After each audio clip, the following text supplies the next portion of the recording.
My abilities began to come out when I was 6.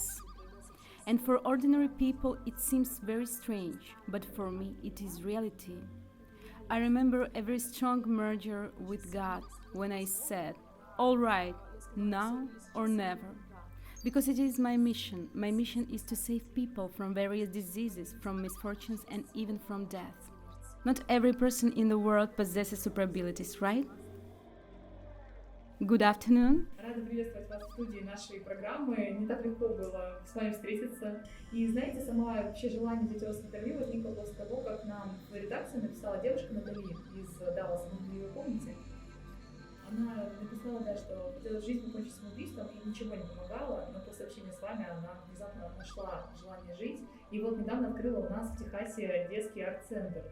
И мы просто не могли упустить такую возможность встретиться с таким человеком. Помните, может быть, вы историю Натальи?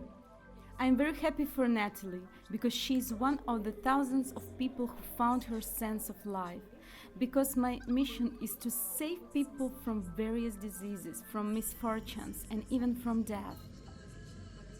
Can you imagine when a person suddenly decides, I don't want to die, and I don't want to live this life in ordinary, boring way, but I want to know my mission and start helping people. This is my predestination, to help people find their predestination in life.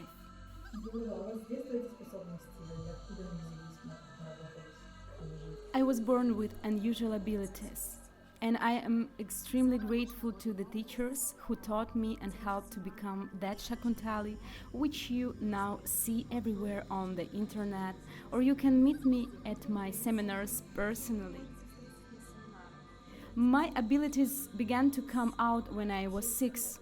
I have such bright stories when my mother's friends came to her house. I was telling them in details what could happen to them.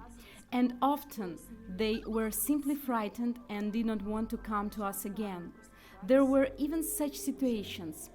Imagine a little girl comes up to you and says, I see some kind of light around of you. You are like a luminous ball. It sounds very strange for ordinary people, but for me, it's reality. I see a person. Later I found out that I saw the aura of that person. I saw the diseases of people. I saw them as some kinds of entities. At that moment, when I was little, I saw various spiders, scorpions, which eat the organs of people. I looked at my mother's friends. Marina, one of my mother's friends, came to visit her. I remember very clearly the moment when she arrived. I felt very intense fear. I look at her and see scary beetles in her kidneys.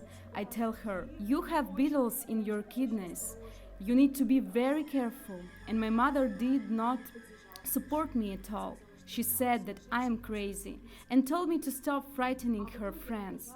But at the end, it turned out that just 2 days later, this friend was sent to the hospital and diagnosed kidney cancer. And then I realized that I have some abilities that can help people. Then I was very upset because people do not listen to me. Скажите, пожалуйста, как вы, то есть, была ли в вашей жизни какая-то ситуация, которая стала провокатором открытия способностей, потому что обычно все люди, да, какие-то сложности происходят в жизни, вы знаете, там у Человека-паука укусил паук, там все способности раскрылись, то есть у всех что-то такое катарсисом становится. У вас была такая ситуация в жизни? I had such a situation in my life. It is described in the book After Death. The whole world is reading this book. In fact, not all details are described there. Only in an interview you can know about me more. For me, it is the key point because it is connected with my father. For me, in childhood, my father was a very important person. I loved him very much. I was worried about him.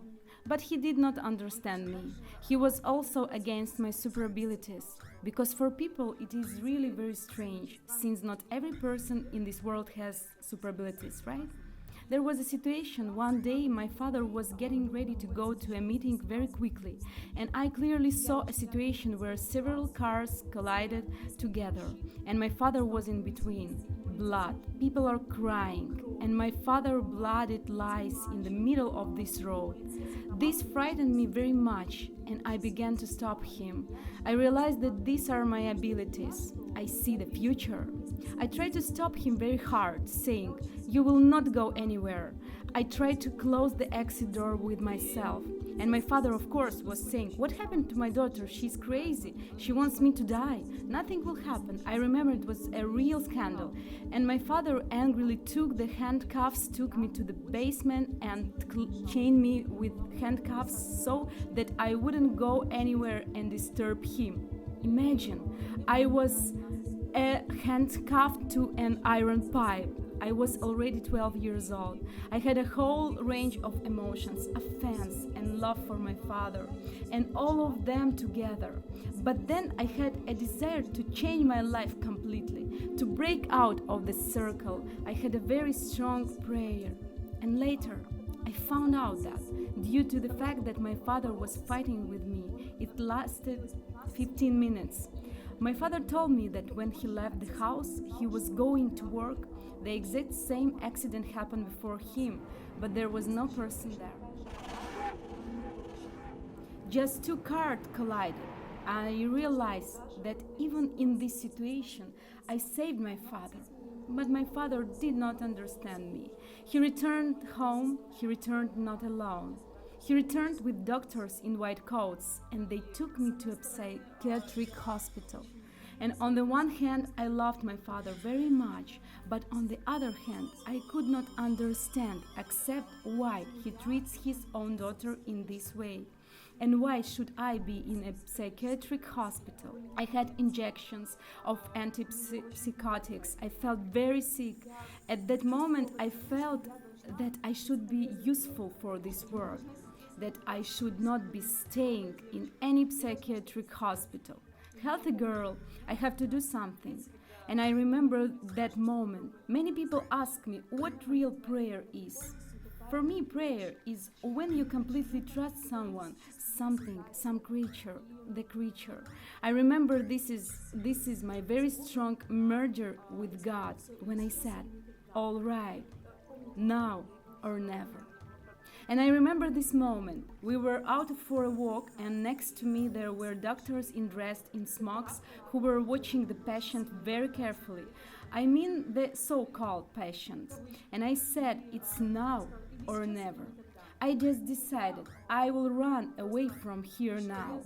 And it was if trees were bending behind me, forming a gate, and I became invisible. I just left. And the doctors looked at me, but they didn't see that I was not there. And then I ran away from there, and I ran into my new life. Everything that happened after this is some kind of mystical, extraordinary, inexplicable story.